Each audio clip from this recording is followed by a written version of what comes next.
Julie, tu viens, on fait une vidéo? Non, Si, tu viens. non. Elle a dit non. J'y crois pas, elle a dit non. Je t'attends, Julie. Oh, j'arrive, je finis mon chocolat. Je passe toujours après le chocolat. Bah, ça fait- Elle dit ça, c'est sûr, en plus, c'est hallucinant.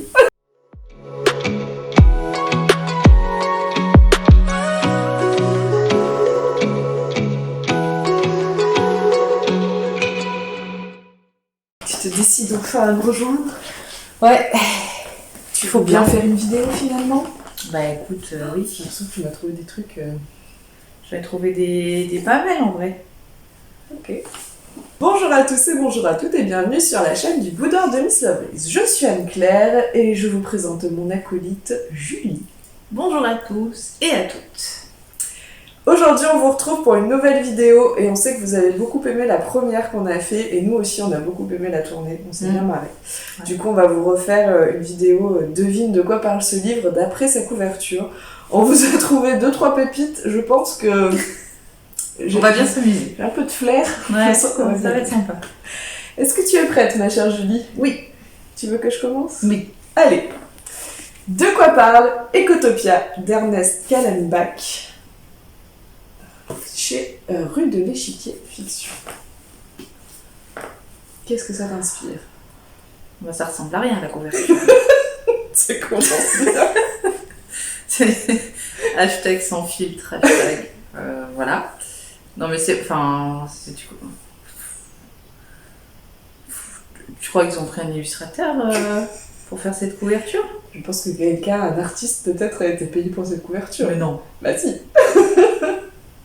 Je sais pas, on dirait une tache de rouille dans une grotte.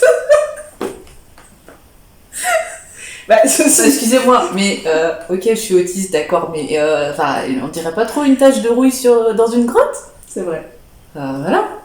Excusez-moi. Ça... Bon, alors du coup, c'est quoi l'histoire? Bref, C'est donc l'histoire ça se passe dans une grotte. Donc. Ok. Et alors voilà, en fait, c'était dans une grotte. Ouais, jusque-là, d'accord. Je voulais mettre un portail auprès de leur grotte, Mhm. tu vois. Et parce que la peinture, elle était toute écaillée. Ouais. Ça commençait à rouiller. Mhm. Et du coup, ils se sont dit, il faut qu'on change notre portail. Ouais. Et qu'on mette du truc anti-rouille, de la peinture anti-rouille et tout et tout. Sauf que c'était pas écolo. Ah, ok. Alors, du coup, t'as les gens de la grotte, ils ont dit, il y avait en fait une team. Ok, on va chez Bricomarché là acheter de la peinture anti-rouille pour changer notre portail.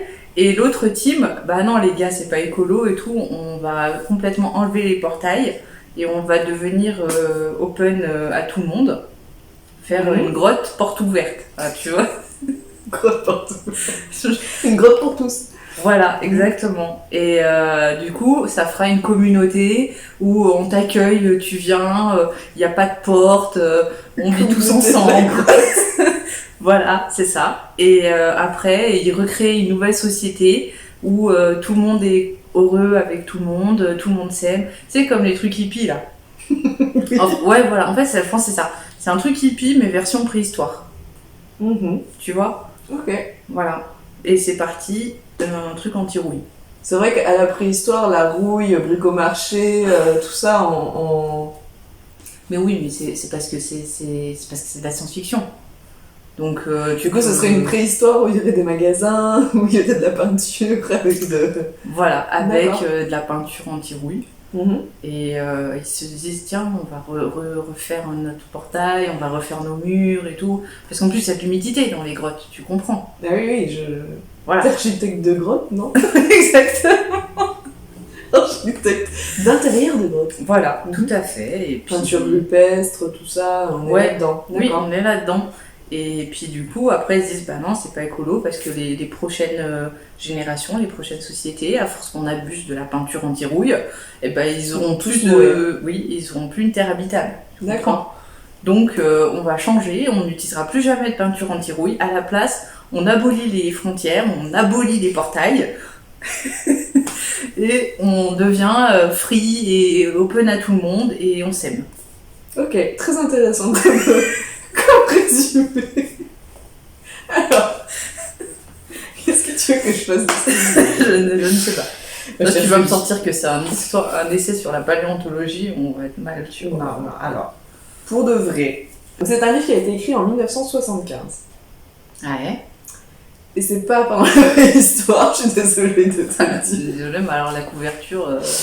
En fait, c'est 3 États dans les États-Unis qui sont en fait après une guerre, je crois, je vais pas dire de bêtises. En fait, ils décident ensemble qu'ils veulent arrêter tout ce qui est monde moderne, tout ce qu'on vit nous actuellement. Ouais. Et donc ils se mettent en retrait et plus personne n'a le droit de rentrer dans ces États et d'en sortir. Tu peux plus survoler, il n'y a plus d'avions, il n'y a plus Ah, rien. ils sont confinés. Ils s'auto-confinent en fait, les 3 États ensemble. Est-ce qu'il y a un pass sanitaire? Pas de souvenir de ça, mais tu vois, c'est encore pire. Et en fait, tu ne peux pas, donc, c'est vraiment, les frontières sont très surveillées, tu peux pas passer d'un état à l'autre, tu peux pas venir de l'extérieur dans ces états-là, tu peux pas les survoler, tu peux pas, voilà. Donc en fait, ils ont décidé de créer une nouvelle société où la nature reprendrait ses droits. Et en fait, il y a un journaliste qui s'appelle William Weston qui est autorisé au bout de 20 ans à rentrer dans ces états-là. Donc ces 3 états qui ont créé Ecotopia. Et pour voir ce qui s'y est passé pendant 20 ans, voir comment ils ont évolué, etc. Et figure-toi que les femmes sont au pouvoir. Comme toujours. Que l'écologie va mieux, que voilà, il s'est passé plein de choses, ils ont mis en place plein de choses, c'était un peu un essai, tu vois, de ça. Et c'est aussi une critique du coup du monde moderne forcément. Mais c'est quand même un truc qui a été écrit en 1975, donc c'est quand même assez ancien. Mais déjà, ça résonne tellement maintenant, tu vois, que je trouve que c'est hyper intéressant comme écriture et comme histoire. Du coup, il n'y a pas de peinture anti-rouille. Il n'y a pas de peinture anti-rouille. Il n'y a pas de portail. Non. Il y a des frontières, quoi. Il n'y a pas de grotte. Il n'y a pas de grotte. Alors c'est quoi cette couverture de merde? C'est du métal qui a rouillé, voilà, c'est ça. Du métal qui a rouillé. Et du coup, au début, le journaliste, en fait, il est très cynique, il se dit ils ont dû faire un truc nul, ils revivent comme des hommes préhistoriques sans avoir de modernité, ça doit être nul, etc. Et en fait, au départ, du coup, il fait un peu le caco, tu vois. Ouais, j'arrivais là, c'est nul à chier. Et en fait, c'est des passages de son journal intime. Ouais. Et donc, on en apprend plus sur ce qui est devenu Ecotopia, comment ça se passe et comment ils ont mis cette société en place et tout. Et c'est hyper intéressant, je trouve, comme livre. Ah, bah oui. L'histoire est vraiment chouette. Ok. Mais donc, c'est pas en préhistoire. Tant pis. Tant pis, moi je trouvais que la peinture anti-rouille à la préhistoire. Non, mais encore une fois, ça va te donner des idées pour les prochains livres. Ben oui, c'était original. Voilà. Et donc, juste pour l'auteur, il est né en 1929, il est décédé en 2012, et il était critique de cinéma et journaliste. Donc, je trouve que c'est intéressant aussi de savoir ça pour lire son livre, en fait, parce que... Donc voilà pour mon premier livre, ma chère Julie. Allez, à mon tour. À ton tour. À mon tour. Alors, il s'agit de Changer l'eau des fleurs de Valérie Perrin. Chez Le Livre de Poche. C'est ça. Alors, j'en ai beaucoup entendu parler, mais je ne sais pas de quoi parle ce livre. Donc, moi je me dis, c'est l'histoire d'une fleuriste qui en fait a décidé de faire ce métier pour que la vie des gens soit vraiment meilleure. Et en fait, le fait de changer l'eau des fleurs, ça veut dire que elle accueille des clients et des clientes dans son shop, dans sa... J'allais dire une boutique. J'allais dire une fleuristerie. En France, on appelle ça une boutique. Merci, une boutique. Dans sa boutique, et les gens... américaine. Dans son shop. Est-ce que ça va... Comment ça s'appelle? Excusez-moi, je ne trouve plus le mot en français. Oh, la lourdeur de la personne, quoi. Excusez-moi, désolée. Donc, dans sa boutique, voilà. Et les gens viennent pour parler de fleurs, mais en fait, c'est un prétexte pour parler de leur vie, pour les aider. Il y a un petit côté psychothérapie, thérapie, etc. Et donc, changer l'eau des fleurs, c'est aussi enlever ce qui était pas bon pour la personne, changer cette eau-là et remettre quelque chose de bon, tu vois, un peu côté psychothérapie des fleurs, ça doit exister. On peut l'inventer. Je pense que voilà. Donc moi, je le vois comme ça. Ok. Et ben, c'est pas trop éloigné, mais c'est pas ça. Ok. En fait, c'est l'histoire de Violette Toussaint. Alors déjà, son nom est prédestiné. Voilà, Violette. parce qu'elle est garde cimetière et parce que Toussaint. Ah, tout ça. Ah, je pensais que c'était bien à dire en fait. D'accord, elle est vraiment destinée. Mais oui, elle est garde cimetière dans une petite ville de Bourgogne, c'est ça. Et effectivement, elle a ce côté un peu, tu disais, psychothérapeute, dans le sens où les gens passent dans son... Oui, devant sa petite maison. Ouais, dans sa guérite, voilà, ouais. c'est ça. Et du coup, se confie à elle et pleure un peu sur son épaule, tu vois. Et elle-même, il lui arrive, je vais pas te raconter tout, Ouais, mais il lui arrive une épreuve douloureuse. Et du coup, ça va être elle, après, qui va se retrouver dans la posture où elle va se de la confier. personne, ok. C'est ça, elle va vivre une belle histoire d'amour et tout ça. Et c'est super bien écrit. Ouais, Valérie Perrin, je crois que c'est quand même une autrice qui est assez réputée. Ouais. J'ai adoré ce bouquin, franchement, j'avais pas envie de le lâcher. Et puis, c'est tout en douceur, en sensibilité, tu vois, c'est pas... comment dire ça? Ça fait pas des émotions, tu vois, en dents de scie. Il n'y a pas des grands hauts et des grands bas. Mais du coup, voilà, ça fait une petite mélodie, tu vois, comme un air de piano. Voilà. Ok, ouais, je vois ce que tu veux dire. Après, les couleurs, la dernière fois où je t'ai dit, alors les couvertures, selon machin, j'ai une couleur et tout. Et ben là, c'est. Voilà, une musique, ça serait du piano. Ok, franchement, ça me fait bien envie. Ou du violon. Ouais, un petit violon aussi. Un petit air sympa. Faire une playlist avec. Mais faudrait faire une playlist. Moi, j'adore lire en musique et je trouve parfois des playlists en fonction des lectures et c'est trop bien. Ouais. Du coup, faudrait que tu fasses une playlist Changer l'eau des fleurs. Ouais, carrément. Donc voilà. Très bien. Et ben, ça me fait très envie ce livre. Je retiens. Ma chère Julie. Ah, Mathias. Mon petit Mathias. Enfin, ton petit Mathias. Mathias. De quoi parle? Il est encore vivant, Mathias? Oui. Alors Mathias, si tu nous entends, Anne-Claire est une grande fan. Donc si tu pouvais venir un jour au boudoir faire une séance dédicace et dédicacer son soutif. Pas du tout un livre.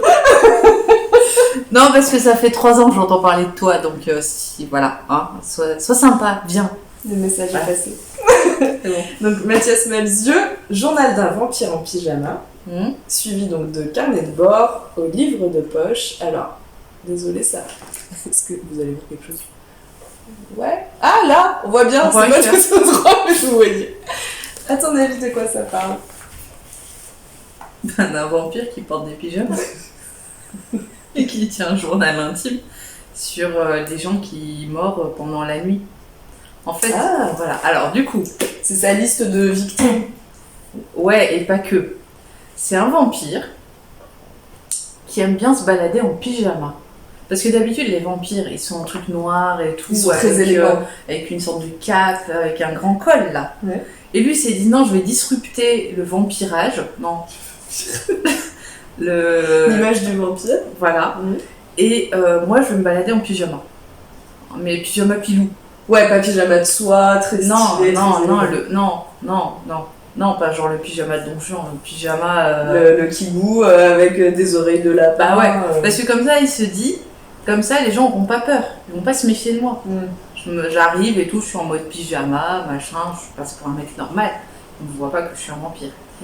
Et donc, grâce à ça, il fait plein de victimes et tout, il bouffe plein de gens, enfin, il boit le sang de plein de gens, et ensuite, il tient un journal quand il rentre chez lui, il écrit dans son petit journal intime, qu'est-ce que ça lui a procuré comme sensation. Des fois même il a des remords et tout, des fois il a des doutes sur sa nature de vampire. Il se dirait quand même, voilà, est-ce que c'est bien, est-ce que c'est mal. Tu vois, il fait sa petite introspection dans son journal intime. D'accord. Et voilà. Et pas du tout. Putain, c'est douté. Dans ce cas, le titre ne convient pas. Alors si, le titre convient très bien. Bon, vas-y, dis-moi. Donc déjà, Mathias Malzieu, c'est C'est ton le chéri. chanteur du groupe Dionysos. Tu connais peut-être? Non. Peut-être pas. Et il a une plume qui est magnifique, c'est hyper poétique. Il arrive à jouer avec les mots d'une manière... Tu lis une phrase et t'es envoûté en fait. Enfin vraiment, c'est ça tout le long. Là, malgré le sujet qui est abordé. Parce qu'en fait, c'est son histoire à lui. Parce qu'il a été malade. Je veux pas dire de bêtises, mais je ne sais plus quelle maladie, parce que je l'ai lu il y a un petit moment. Voilà, sachez qu'il a été malade. Et qu'en fait... en fait, c'est le journal de lui, avec cette maladie, comment il le vit, etc. Et un vampire en pyjama, parce que il est en pyjama tout le temps à l'hôpital, en fait. Et c'est vraiment cette vie complètement hors du temps, hors de tout. T'es presque plus un être humain, parce que tu vis des choses difficiles. Les médecins, tes proches, comment tu l'annonces à tes proches, comment tes proches le vivent, etc. Et donc c'est complètement autobiographique. Et la plume de Mathias Malzieu, c'est beau, c'est tellement beau, c'est vraiment... Tu vois, le sujet est hyper dur. Il a aussi écrit Maintenant qu'il fait tout le temps nuit sur toi, qui est à propos du deuil du décès de sa maman. Et c'est une merveille ce livre. Enfin, c'est vraiment...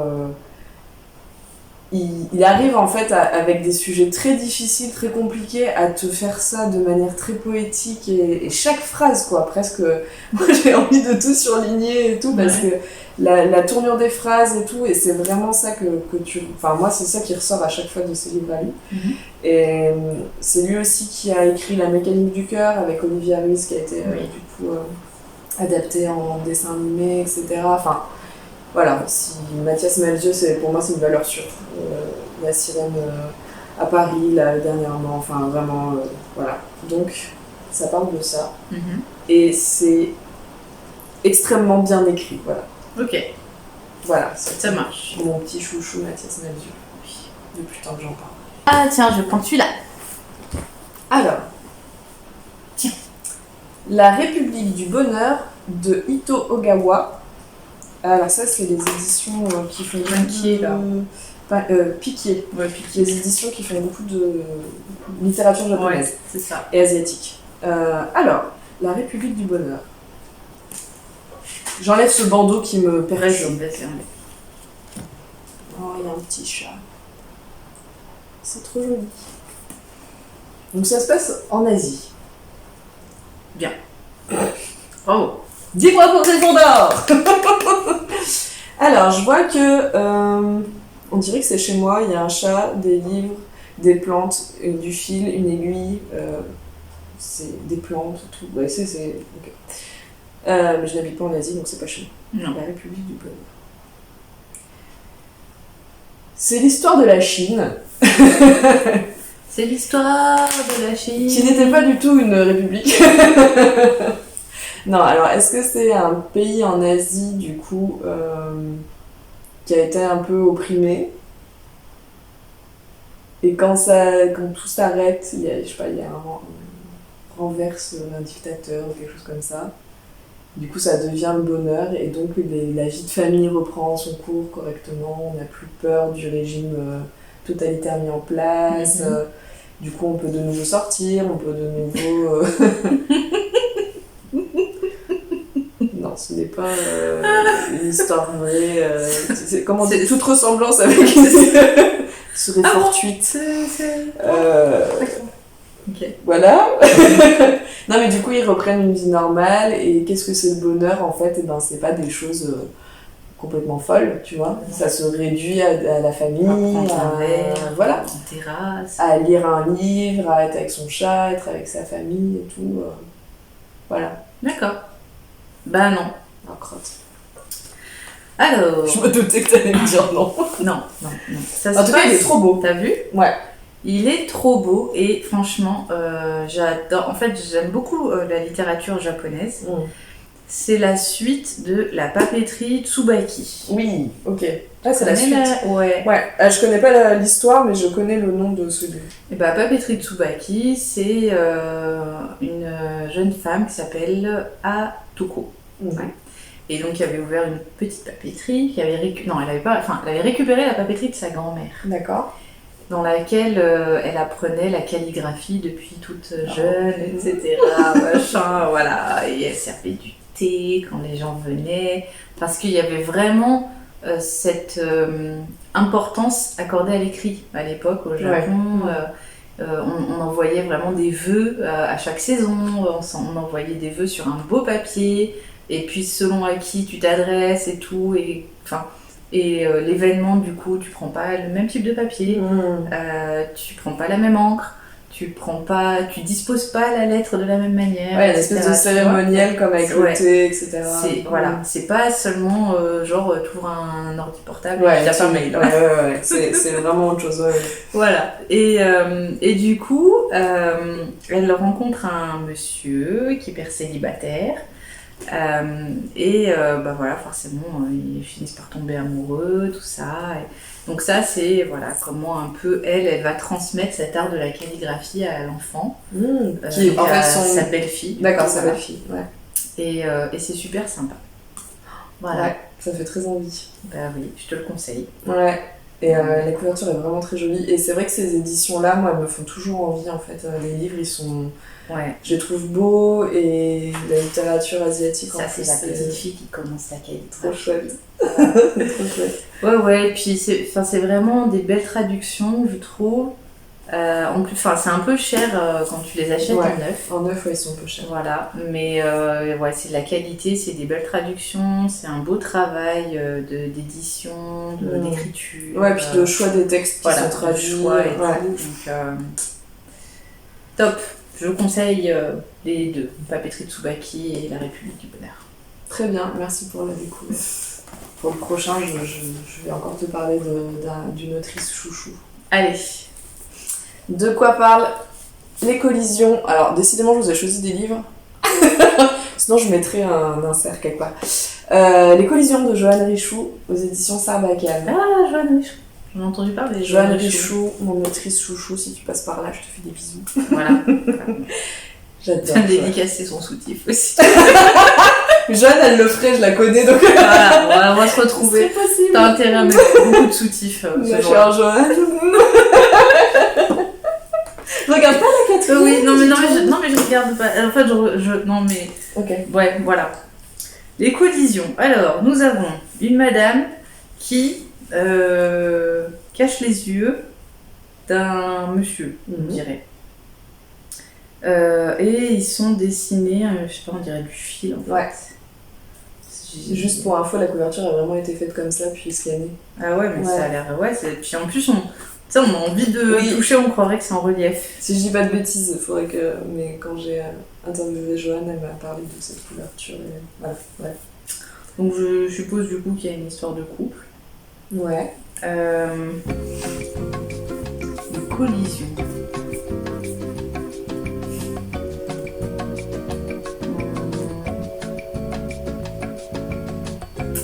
En vrai, ça me fait penser à une collision de valeurs ou collision de... Ouais, peut-être ça en fait. Qui seraient pas sur des valeurs différentes qui se rencontrent. Ouais, je verrais un sujet un peu... pas grave, mais un sujet profond. Enfin, tu vois, pas un livre... Enfin, oui, c'est ça, c'est un roman qui parlerait d'un sujet un peu important. Et du coup, peut-être d'une collusion de valeurs entre l'homme et la femme qui n'arrivent pas à se comprendre, ou alors entre une personne, un peu comme dans les histoires de genre, une personne qui est en souffrance avec son identité. Ouais. Et il y a collusion en fait entre l'image qu'elle renvoie et ce qu'elle est. Oui, elle n'est pas en accord avec ça, enfin, ça reflète pas la personne qu'elle est. C'est ça, et puis là il y a les bandes, enfin elle lui cache les yeux. Peut-être c'est aussi parce que l'autre n'arrive pas à voir, n'arrive pas à la percevoir telle qu'elle est vraiment. Et qu'il est aveuglé, ou alors qu'elle lui cache des choses parce qu'elle se dit que ça pourrait, enfin il la comprendrait pas, ou voilà, quelque chose comme ça. Mais c'est vrai que c'est dur celui-là à trouver. Dans l'autre, là, préhistoire et peinture. Ça t'inspire autre chose. Anti-rouille, ça va, c'était simple. Ouais. Autant lui, ouais, c'est. Et puis cette histoire de fils, ils sont liés quand même par des fils, que. Donc, je sais pas. C'est ce que ça Plus de t'inspire. mal. Ouais. Et ça m'inspire une collision de valeurs. Collision de valeurs. Ok. Mm.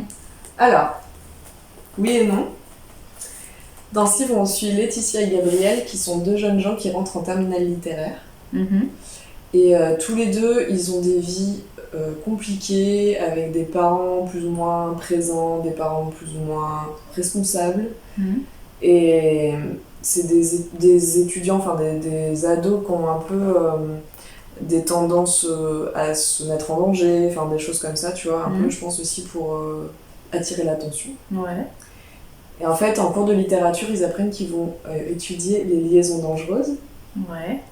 Et ils se disent, si on faisait des liaisons dangereuses dans notre lycée. D'accord.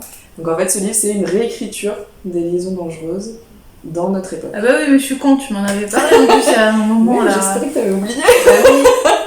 L'amnésie. Ouais, donc en fait, c'est une très très bonne réécriture des liaisons dangereuses. Joanne, elle a une plume hyper acérée, hyper sarcastique, hyper... Ouais, parfois très dure, et en même temps, elle a un côté, pareil, elle joue avec les mots, elle arrive à te faire des phrases hyper touchantes et percutantes, en fait. Ouais. Donc moi, c'est vraiment ça que je retiens de l'écriture de Joanne, et dans tous ces livres, dans tous ceux que j'ai lus, je crois que je les ai tous lus d'ailleurs, elle a vraiment ce style bien à elle, où tu prends un uppercut à chaque fois, tu vois. Et puis là, voilà, des ados qui vivent, si vous avez lu Les liaisons dangereuses, si vous l'avez étudié, vous savez que ça se passe pas très bien à la fin, quoi. Et en fait, c'est vraiment une histoire sur la manipulation, sur la manière dont on peut être mauvais, en fait, juste pour le plaisir, voilà, cette espèce de comportement un peu étrange, tu vois. Ouais. Et donc, c'est une réécriture des liaisons dangereuses, et je l'ai lu, franchement, je l'ai fermé, et j'étais en PLS, tu sais, j'étais assise, et j'étais là, quel est le sens de ma vie, Joanne, qu'est-ce que je fais avec ça, moi, après, tu vois. Mais Joanne, quoi. Et d'ailleurs, il y a aussi le livre PLS, qui est dans ce style-là, où c'est un plus petit livre. C'est pareil, c'est des jeunes gens qui sont très torturés, en fait. C'est vraiment quelque chose dont elle parle souvent dans ses livres, et aussi notamment de la santé mentale. Et notamment chez les ados. Et je trouve que c'est hyper important parce que c'est de la littérature qui est destinée normalement aux jeunes adultes et ados.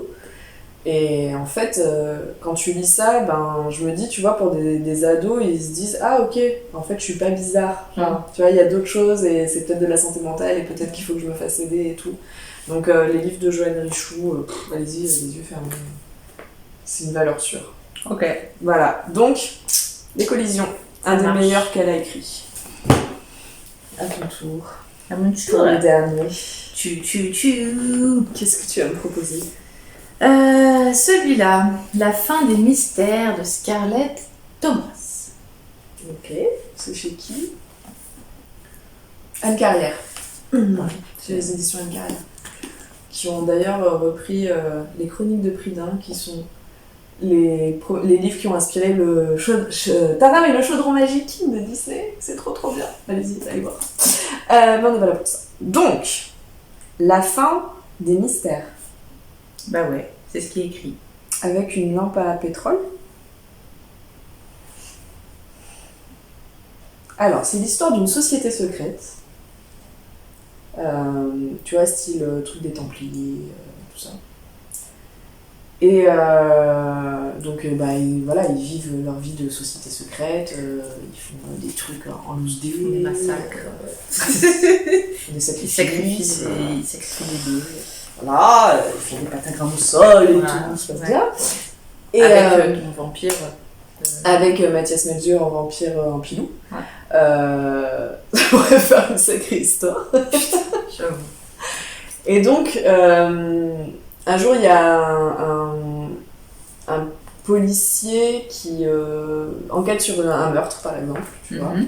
Et il se dit, je sens que c'est la société secrète, machin truc. Ouais. Et donc, il enquête là-dessus. Et il découvre tout ce système-là, tous les gens qui font partie de cette société secrète, tous leurs us et coutumes, etc. Et il met fin au mystère et on découvre qui sont les grands bourreaux de cette société secrète. Et c'est genre un truc hyper haletant avec une enquête, mais vraiment, tu vois, dans les bas-fonds, un truc un peu... je sais pas, je vois bien ça, tu vois, l'époque Sherlock Holmes, tout ça, à Londres, dans des trucs un peu poisseux, un peu crasseux, le Londres, un peu Jack l'Éventreur, tout ça. Je sens que tu vas me dire que c'est pas du tout ça. Non, mais je te laisse aller au bout, écoute. Et voilà, du coup, ce serait ça. Alors, il faut que je m'en rappelle. Parce que, en vrai, je l'ai lu, mais il n'y a pas si longtemps que ça. Mais ça t'a pas... Mais si, mais j'ai kiffé. Mais attends, faut que je m'en souvienne. Ah oui, ça y est. C'est l'histoire d'un livre maudit dans une librairie. Oh, génial! Ouais, en fait, et ça se passe pas dans un truc de bas-fond, je sais pas quoi. Non, j'avais envie d'un truc crasseux. Ouais, non, en gros. C'était bizarre cette phrase. Oui, j'avoue. Je suis désolée. J'avoue. Ariel Manteau s'appelle-t-elle, la madame? Ok, c'est l'héroïne du livre. Oui. Ouais. Si mes souvenirs sont bons, c'est une étudiante, je crois, qui fait sa thèse. Ouais. Et donc, elle cherche un bouquin pour sa thèse et tout, que son directeur de thèse, je crois, avait écrit ou quelque chose comme ça, ou lui avait conseillé. Et c'est un bouquin maudit, en fait. Et elle le retrouve dans une petite librairie. C'est génial! Ouais. Et donc, l'auteur de ce bouquin, c'est un étrange scientifique victorien. Ah, donc attends, l'ère Bien. victorienne et tout, on est quand même un Voilà, peu voilà. dans l'ambiance, ok? Et ensuite, elle se retrouve dans une aventure où on a à la fois de la spiritualité, à la fois de la physique quantique, à la fois de l'ésotérisme, tous les trucs que tu aimes bien. De la mort, de l'amour, de tout ça. Ah, mais c'est génial! Mais il faut que je lise ce livre! Ouais, non, mais franchement, il était super bien. Et puis, il y a un côté fantastique, enfin, ouais, que t'aimes bien, toi, et tout. Mais c'est marrant que t'aies aimé ça, toi. Ben oui, mais j'ai kiffé, en vrai. Ah, trop cool! Et je pense que ça doit être un truc, tu vois, comme thème, là, les young adultes, ou même pour les ados, enfin... Ouais, tu penses que c'est moins adulte. Après, une carrière, non, ça dépend. Cette maison d'édition, il y a des choses young adultes et il y a des choses adultes. Parce que moi, j'ai lu La Transition chez eux. Ouais, c'était vraiment adulte. Vraiment Ouais. adulte. Bah écoute, là, moi, ça m'a paru, je pense, pour un ado, ça aurait pu aussi bien lui plaire. Ok. Donc, voilà. Jeune adulte, ado, adulte. Ouais. Ok. Donc je vous le conseille si Trop vous bien. avez envie d'une petite plongée dans un univers un peu mystérieux. Et c'est un stand-alone? C'est Un one-shot. un one-shot, c'est pas J'aime une bien comme il fait des traductions. Alors, excuse-moi ma petite Julie, je vais t'expliquer. Non, mais ce que je veux dire, c'est est-ce que c'est un tome La m'explication version Anne-Claire. Est-ce que c'est un livre qui se lit seul ou est-ce qu'il fait partie d'une saga, d'une trilogie, d'une biologie? D'une biologie, sérieux, ça existe? Duologie. D'une biologie, mais non, d'une duologie. Bonjour, je fais partie d'une biologie. C'est le tome 1 d'une biologie. C'est ça. Il y a intestin et boyau qui me suivent. J'en peux plus de nous. Donc est-ce que ça fait partie d'une Si vous êtes biologie? sympa, je vous présenterai Pancréas. On était en soirée hier soir parce qu'on s'est mis. C'est ça. Vache. Putain. D'ailleurs, foie. Alors, il est un peu. Ce matin, il était pas bien. Ah bah j'imagine, ouais, putain. Pouf. Donc bref, Donc c'est y a un pas de stand-alone. biologie. Et c'est un stand-alone, ouais. Ok. C'est C'est un livre seul. Ouais, c'est un one-man show. C'est un one-book read. One book read. Ok. Eh bien, merci Julie pour cette découverte. Bah avec plaisir. Bah, écoutez, cette vidéo est maintenant terminée. Puisque nous avons Ouais, fait. nos caches. Elle se bougeait parce que. Comment vous dire? Voilà, ça va commencer à partir dans tous les sens là. Il est temps de prendre nos gouttes. Oui, c'est Hein? ça. Les gens vont vraiment croire qu'on est complètement cintrés. Ils auront raison. En tout cas, on espère que cette vidéo vous a plu, on espère que vous avez passé un bon moment avec nous. Nous, à chaque fois, quand même, on se marre vraiment à faire ces vidéos-là. On vous remercie donc d'être arrivés jusque-là. Merci si vous avez ri à nos blagues, ça nous fait plaisir. Si vous l'avez pas encore fait, je vous invite à vous abonner à cette chaîne. Si vous n'avez pas encore ri, tu sais. C'est le moment. On vous laisse quelques secondes pour rire. Mettez sur pause, Soyez riez, heureux dans votre vie. après. Mettez pause. Voilà. Riez un bon coup. Voilà, Abonnez-vous. c'est ça. Prenez un Likez thé. cette vidéo. Allez sur nos réseaux sociaux. Prenez un thé. Ouais. Et passez surtout une bonne journée, une bonne nuit, un bon matin, un bon... Mm. Là où vous en Un bon êtes. Anouchka, un bon Ramadan, un Une bon... bonne Aïd. Un bon, voilà. Tout là où vous en êtes. Et on vous dit à bientôt pour une prochaine vidéo. Ciao. Ciao, ciao.